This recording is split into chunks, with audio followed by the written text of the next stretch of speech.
One of the biggest surprises in the coffee brewing world is making different batch sizes when using drip method. Why do you think that is? Well, this is not a quiz show, so I'll just tell you.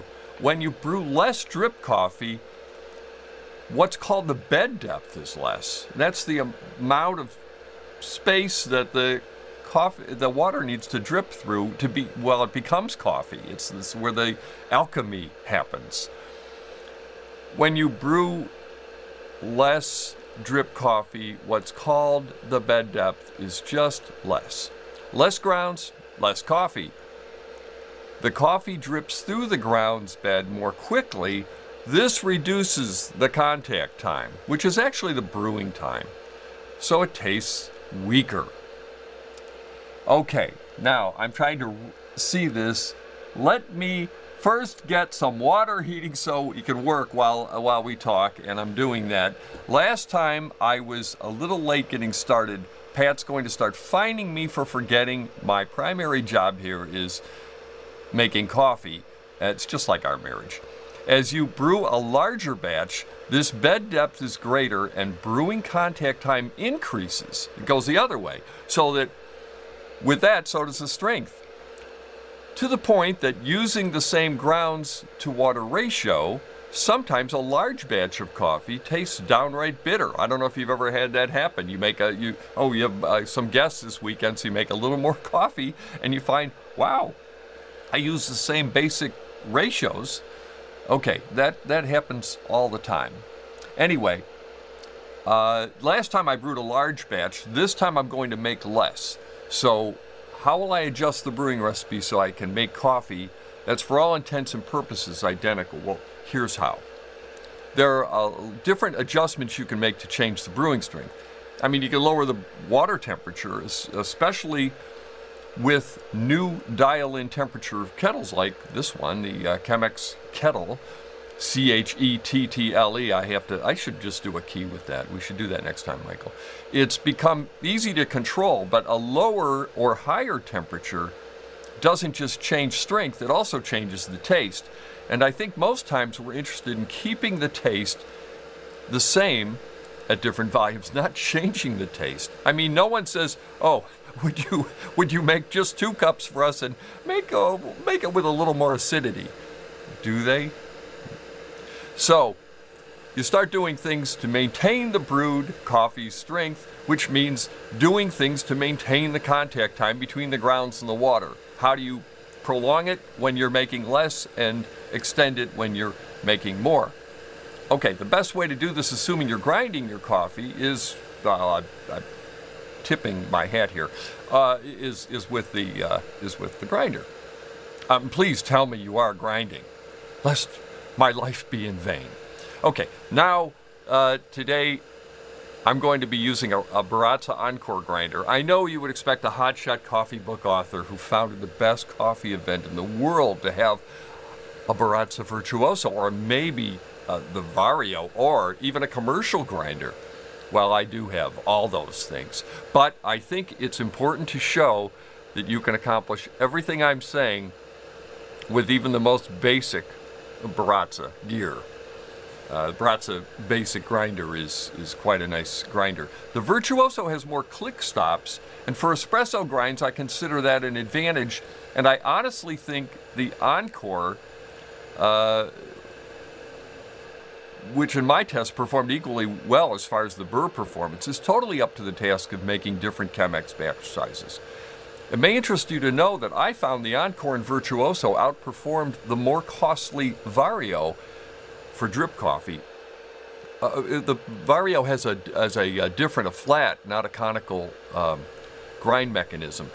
That's another segment. Let's keep it simple, and I've already probably gotten way too complicated. Let's grind some coffee. I got to do something, right? I got to. And that's. Hold on. I got to do this without looking. Tell me if I'm close. There we go. I've learned, don't talk while you're grinding.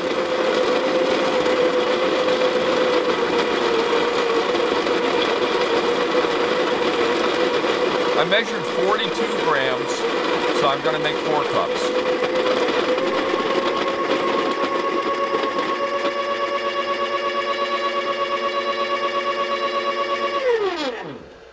done. Okay, after that last show where we made a full 8-cup Chemex batch, I reminded myself I don't often make full batches. Michael and Mac are not really here every day, just seems to Pat like they are.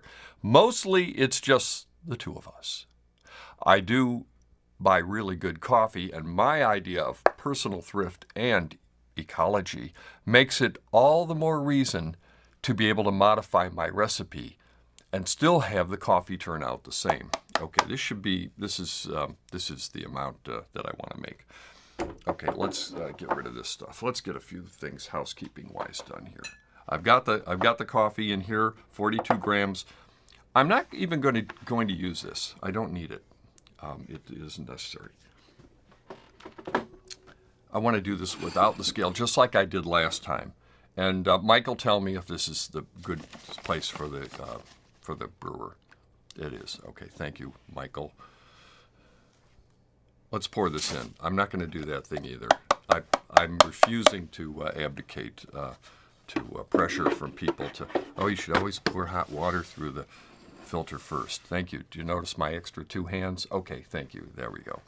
And I'm going to shake it down. Just shaken, not stirred. Remember, Ian Fleming. And okay, believe it or not, this whole idea of making different batch sizes in drip is really a big issue in brewing, and mostly even some good texts ignore it. I'll have to look in my book later and see if I did address it. I don't know.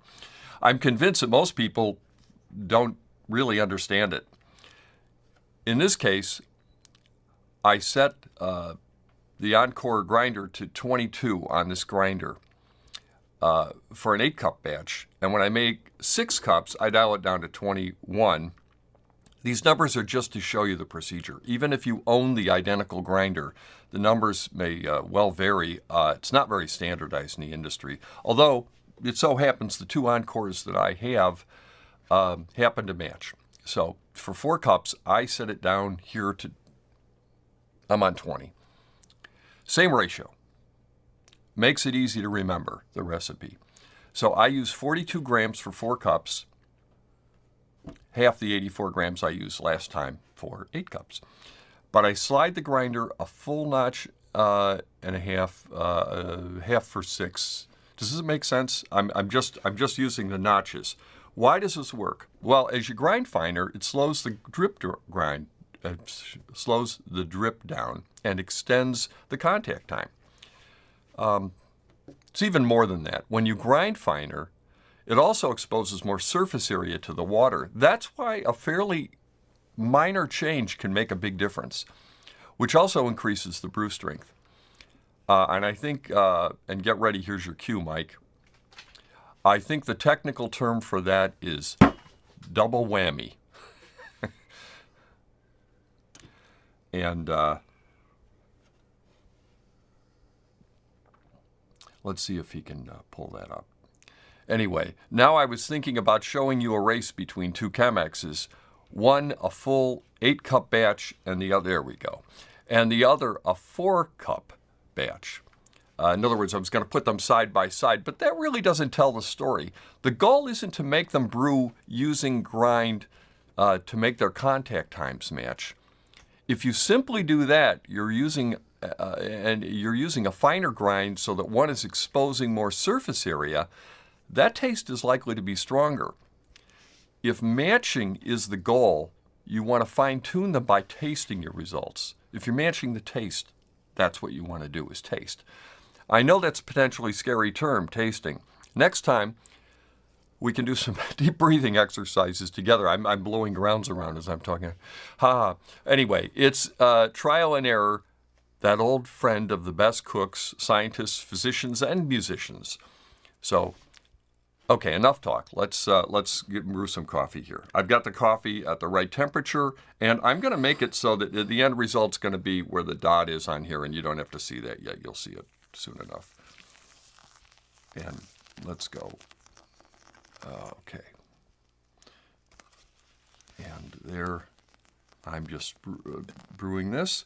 And then as soon as this water initially drips through. If we can get, you've got the overhead shot. Wonderful, thank you. And you can get rid of the double whammy anytime you want. It's no longer necessary. The joke was stale. Anyway, you can see that it foams up nicely. By the way, let's talk about what our coffee is.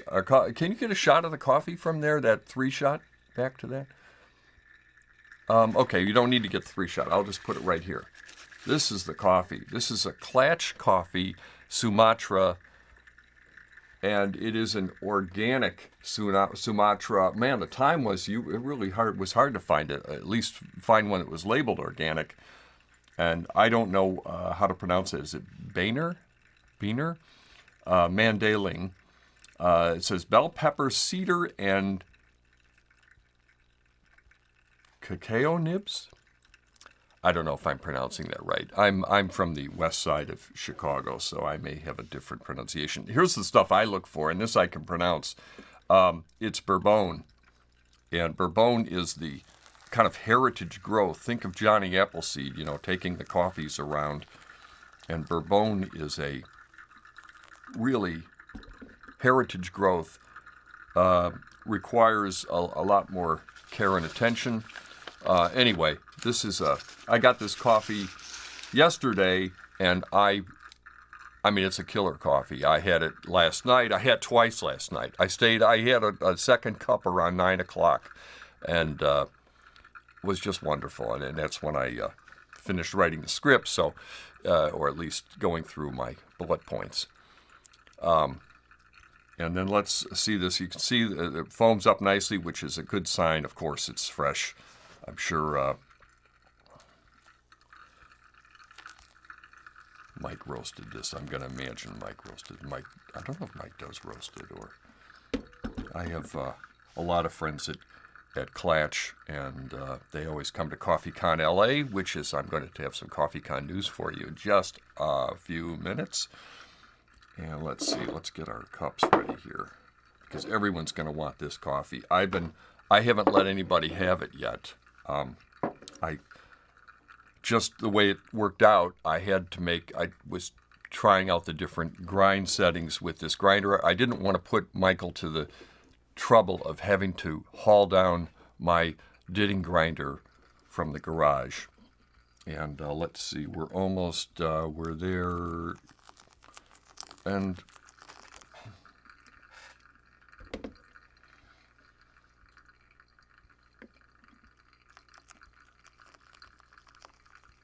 there we are. And when it hits this, when it gets right here, this little nib here, well, yeah, it's done, and that's fine. You don't need a scale to do this. This is just, you're making 4 cups, and that is exactly 4 cups.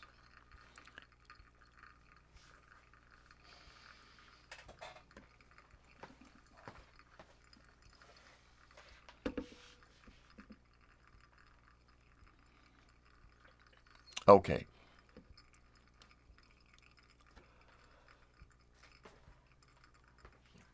Okay, we are there almost, and I've got one more pour, I think, a little bit of a pour, and then we will taste it, and then I'll give you this news that I'm bursting to tell you. Okay, and one more. All right, and that's it.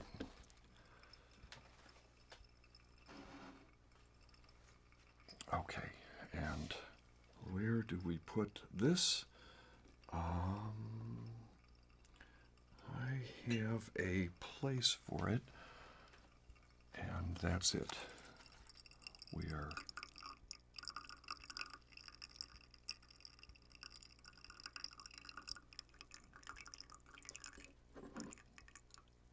okay, and that goes right down there where we will compost it later, and then let's do this pour. And I had some coffee 2 times ago, and I didn't ever get to taste it on camera, and I really miss that cup. So I'm trying to make up for it now.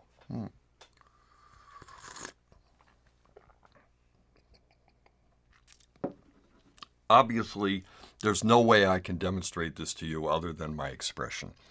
This, to me, is a little bit of futzing, but I believe that's another technical term we'll have to put on screen next time, is I think I matched the coffee that I would be able to make if I made a full batch. And this is a 6-cup. It's a downsized version of the 8-cup. I really have the Chemex catalog. That's been my goal in life. And it is delicious, of course. Wow. The cedar is coming through, and that's a note that I really like in a good Sumatra. That isn't necessarily in every Sumatra, but anyway, this is a great cup of coffee. Now let me tell you, I had been using a coarser grind, maybe a half a notch coarser, to make this batch size, and I just felt I wasn't getting the full strength that I did when we brewed a full batch, and it was still a half a notch finer than it was when we brewed the full batch. So just so we don't make this too complicated, I always move a half a notch at a time. The minimum, the smallest increment allowed. My commercial ditting grinder has no click stops on it. You just have to eyeball it. And in a way, it's perfect. On the other hand, there's something kind of reassuring about clicks because you feel like it's kind of a memory system of sorts. I'm suggesting to you to do a little trial and error. I'm not suggesting you devote the next 20 years to tweaking it. Once you get there and you like it, for each batch size, you could leave it alone. I mean, I actually have a cheat sheet for my basic settings, the most popular batch sizes, and it's taped inside my cabinet doors where I keep the coffee cups. Okay, an update on CoffeeCon. CoffeeCon Midwest will take place in the Chicago area the weekend of October 10th and 11th. We're returning to the IBEW building in Warrenville. It's easy to get to via the East-West I-88 tollway. It's really a fabulous location for both those traveling from the city and from other points in the Midwest. I want to thank the city of Warrenville for sponsoring the event.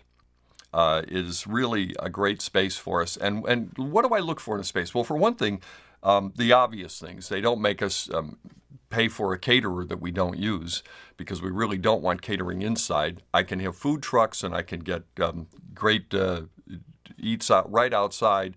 Usually October, the weather is still very nice here, and we can do all the things we want to do. Meanwhile, we get time to set up and we get time to take down. We have a significant setup to our show, and of course we have power requirements which are extensive. And there's nothing like being in an electrician's school for us. It's just about perfect. Okay.